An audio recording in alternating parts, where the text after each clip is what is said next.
बैठे हैं। मैं उन तमाम पूर्वज पुरखों को नमन करता हूं जिन्होंने आज हमको यहाँ पर बैठने लायक जगह उपलब्ध करवा रखी है।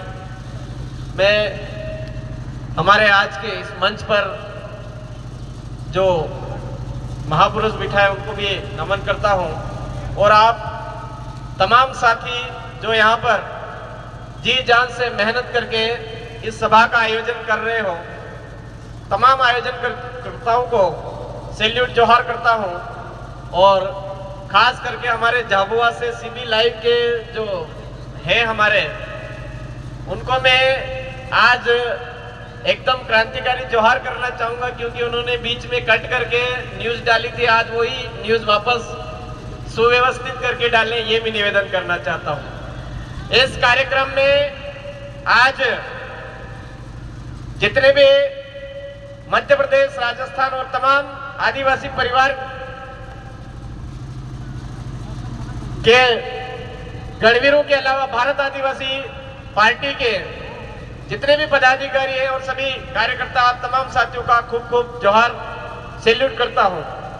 साथियों, आज यहां पर यह जो सभा आयोजित की है, आज तो आप पूरा पंडाल भरे हुए हो। इसी तरह से हम मोटरसाइकिल से आज से 5 साल पहले सांसद का ही चुनाव लड़े थे, और मोटरसाइकिल से घूम घूम करके यह पता किया था हमने कौन कौन कार्यकर्ता है।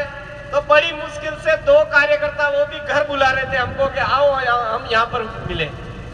आज आप कम से कम इस पंडाल में ये जितना बड़ा जो टेंट है आपने भर दिया है, तो ये कहीं ना कहीं जो संघर्ष है अनवरत चल रहा है, उस संघर्ष का परिणाम है। हमारे पूर्वज पुरखों ने अंग्रेजों के खिलाफ भी काफी संघर्ष किया, तब जाकर के हमारे लिए जमीनी बची, सारा सब कुछ बचा।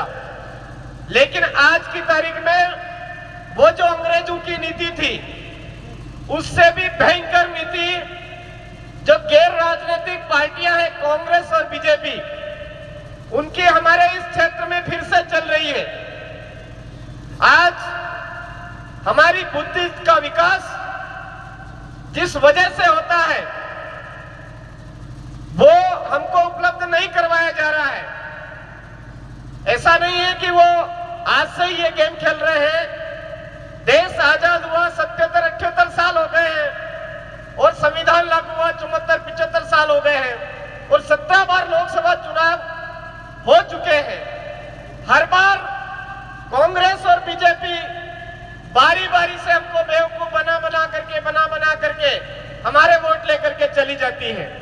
अभी शिवगढ़ में सभा चल रही थी कांग्रेस की, तो वो बोल रहे थे कि हम आदिवासियों के लिए बेहतर से बेहतर योजना लाएंगे। मैं सीधा कहा, हाँ चुनाव का टाइम है तो बेहतर से बेहतर योजना लाएंगे। जब कन्हैया भील मारा जाता है घसीट घसीट करके, उस टाइम में उनके मुंह में एक शब्द भी नहीं निकलता है। बीजेपी के मुंह से एक शब्द नहीं निकलता है। नेमावर की घटना होती है, एक शब्द नहीं निकलता है। हमारे झाबुआ का चित्तौड़गढ़ में बेल लाते हुए आदमी मारा जाता है, उस समय यहां से नेता की एक आवाज तक नहीं निकलती है। और अब चुनाव आते ही बोलते हैं कि आदिवासियों के लिए हम बेहतर योजनाएं लाएंगे। अगर योजनाएं लानी होती तो आज हमारे इस क्षेत्र से, झाबुआ, अलीराजपुर, रतलाम क्षेत्र से सबसे ज्यादा पलायन हो रहा, वो पलायन नहीं होता। रोजगार के अवसर होते, कौन सा रोजगार उपलब्ध कराया आप लोगों ने यहाँ पर? आज ढंग के स्कूल नहीं है, अस्पताल नहीं है, थोड़ी बहुत सड़कें व्यवस्थित है, तो आपने यहाँ पर कहीं ना कहीं उल्लू बनाने के लिए फिर एक नया ड्रामा कर दिया, नेशनल कॉरिडोर नाम का। नेशनल कॉरिडोर के नाम पर हमारी जमीनें छीन ली। विकास के नाम पर विनाश की जितनी भी योजनाएं हैं वो आदिवासियों के ऊपर लागू कर रहे हैं, और बोल रहे हैं कि हम आदिवासियों के लिए बेहतर सुविधाएं लाएंगे। बेहतर सुविधाएं क्या? हमारे को बिना कपड़ों के करना है क्या? वो बेहतर सुविधाएं बिना कपड़ों के करने वाली ला रहे हैं। 400 पार, 400 पार, 400 पार। आप तमाम साथियों को मैं बताना चाहूंगा, वो उनके दिमाग में वही योजनाएं है कि 400 पार अगर डीजल कर देंगे, 400 पार अगर इनके खाने वाला तेल कर देंगे, 400 पार इनकी जितनी भी चीजें हैं वो कर देंगे, तो ये अपने आप बिना कपड़ों के हो जाएंगे। वो उनके लिए बेहतर सुविधाएं हैं। हम लोग समझ नहीं पा रहे हैं। आज हमारे अभी बड़ी सरवन के अंदर हमने सभाई करी, तो वहां पर बहुत सारे साथियों के से सवाल जवाब हुआ, तो उनसे यही बात पूछी कि भाई आपके लिए यहाँ कौन सी पार्टी बढ़िया है? तो नहीं, हमारे लिए तो सारी पार्टियां बढ़िया नहीं, फिर भी कौन सी पार्टियां हैं? मैंने कहा आपको स्कूल मिल गए? नहीं मिले। स्कूल में आपके बच्चे जो आपने जैसे तैसे करके पढ़ा है उनको नौकरी मिल रही है क्या? नहीं, वैकेंसी नहीं निकल रही है।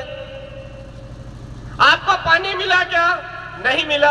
आपको अस्पताल सुविधाएं व्यवस्थित मिल रही है क्या? नहीं मिले। तो फिर वोट किसको दोगे? हमारे बाप दादा कांग्रेस को देते हैं, कांग्रेस को ही देंगे। हमारे बाप दादा बीजेपी को देते हैं, तो बीजेपी को ही दे देंगे। क्यों देंगे? कुछ पता आता नहीं। तो मेरे साथियों, आप तमाम गणवीर हैं, आपको जी जान से भी ये जो एरिया बाकी पड़ा, इस एरिया के अंदर जाकर के आपको ये बात बतानी है कि हमारा ये जो एरिया है ये विशेषाधिकार वाला एरिया है। आदिवासियों को विशेष अधिकार यहाँ पर मिले हुए, वो एक क्षेत्र में नहीं, खाली राजनीति के क्षेत्र में नहीं मिला हुआ है, हर एक क्षेत्र में विशेषाधिकार मिले हुए हैं। लेकिन उनका धरातल पर इंप्लीमेंट आज दिन तक न कांग्रेस के लोगों ने किया है, न बीजेपी के नेताओं ने किया है। इसीलिए मैंने बोला था कि नल्ले और रंडवे नेता जो कांग्रेस और बीजेपी के हमारे इस क्षेत्र में काम नहीं करते हैं, उसी तरह हमारे अपने जाजम से कोई तैयार किए हुए नेता भी अगर इस तरह से होते तो उनके लात मार करके भगाने की जरूरत है। उनको कट करके सिविल लाइन, जो भाई साहब थे भदौरिया जी, उन्होंने इस तरीके से पेश किया लोगों के बीच में कि चर्चा का विषय बना। हम तो चाहते ही ये है कि कमलेश्वर जी डोडियार जी का नाम पूरे देश में वैसे ही चर्चा का विषय बना रहना। हमारा तो फायदा ही हुआ, कोई नुकसान नहीं हुआ है। धन्यवाद आपको भदौरिया जी, आपने उसको कट करके किया। तो लेकिन आज हमको समझने की जरूरत है कि कांग्रेस और बीजेपी किस तरह की चालें चल करके हमारे लोगों को बेवकूफ बना देती है, किस तरह से हमारे लोगों को बेवकूफ बना करके आज हमारे लोगों के बीच में जहर घोलने का काम करती है, हमारे लोगों को बेवकूफ बनाने का काम करती है। फिर बाद में हमारे जो YouTube चैनल के भाई लोग हैं, उन्होंने मेरे से पूछा, मैंने कहा हमारी जाजम से निकला हुआ बंदा है, हमारे अपने भाई है, वो हमारी जाजम से हट करके नहीं जाएंगे। कई बार बोला, लेकिन उनका वही का वही कि नहीं, कमलेश्वर जी उन्होंने एक मुद्दा बना लिया था कि इस मुद्दे के दम पर हम चुनाव जीत जाएंगे। मैं इस मंच के माध्यम से कहना चाहूंगा, चुनाव भले आप जीतो या हम जीते, वो बात एक अलग है, लेकिन आने वाले 5 सालों में हमारे इस मध्य प्रदेश से मुख्यमंत्री हमारे भारत आदिवासी पार्टी का भोपाल में बैठने वाला है। ये आप नोट कर लें। आपकी उन्हीं हलचलों की वजह से हमारे यहाँ से जो मुख्यमंत्री है वो जरूर जाएगा, ऐसी हम उम्मीद और आस करते हैं और लगा करके काम हमारा जारी है। हम तमाम साथियों को यही बात ध्यान में रखनी है कि हमको ज्यादा गुमराह ना होकर के, आज हमारे पास में समय कम है, 2 दिन 3 दिन है, जिस तरह से 4 जिला पंचायत, 1 विधायक, रतलाम के साथियों ने जी जान लगा करके एक पूरे मध्य प्रदेश के अंदर इतिहास स्थापित किया है। झाबुआ के साथियों से मेरा निवेदन है, आप भी 80% वोटर्स यहाँ पर है, तो एक बार जी जान से दम लगा करके बालूभाई गामर जिनका निशान है 5 नंबर का, केडिया का निशान, उस पर अधिकतम वोट दे करके विजय बनाए और भारत आदिवासी पार्टी को जो सांसद आपके टिकट दिया है, जिनका मूल उद्देश्य है कि हमारे भोपाल में तो भील प्रदेश की आवाज गूंज चुकी है, अब दिल्ली में भी हमारी भील प्रदेश की आवाज गूंजनी चाहिए, ये आस लेकर के आपके बालू सिंह जी गामर को खड़ा किया गया है। आप तमाम साथी इस भील प्रदेश की आवाज को दिल्ली में गूंजाने के लिए जी जान से मेहनत करेंगे और भारी मतों से बालू सिंह जी गामर को विजय बनाएंगे। आप तमाम साथियों को क्रांतिकारी जोहार, जय भीम, जय संविधान, जय भारत, जय भील प्रदेश, आप सबकी जय। बहुत बहुत धन्यवाद मांगू।